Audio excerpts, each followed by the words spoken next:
வணக்கம். பைந்தமிழ் பகிரி இயம்புக இலக்கியம். நான் காந்தரூபி.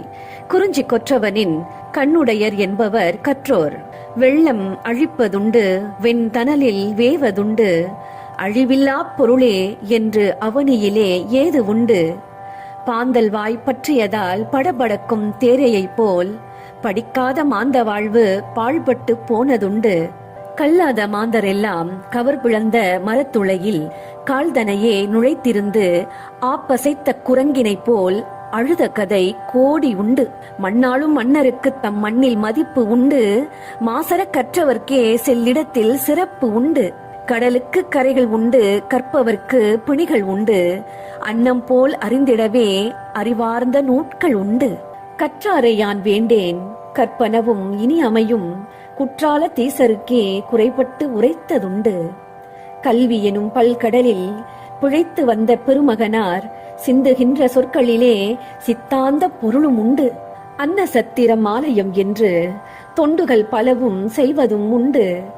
ஆங்கோர் ஏழைக்கு எழுத்தறிவித்தால் குவிந்திடும் புண்ணியம் கோடியில் உண்டு. பாரதி பாட்டில் கடவுளர் உண்டு, கற்றவர் பலரும் முரண்பட்டதுண்டு. கடவுளை காட்டிலும் கல்வியை உயர்த்தும் பாரதி பாட்டில் தீப்பொறி உண்டு.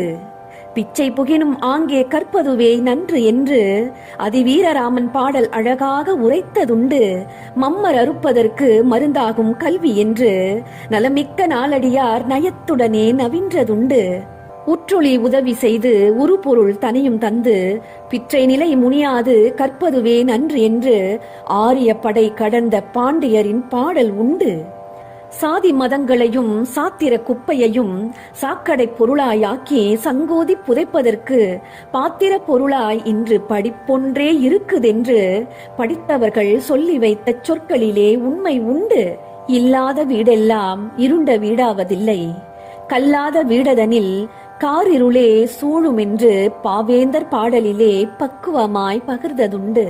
கற்றறிந்த மாந்தருக்கே முகத்தில் கண்ணிரண்டு இருப்பதுண்டு, கல்லாத மாந்தருக்கு முகத்தில் புண்ணென்றே உரைப்பதுண்டு. நன்றி, வணக்கம்.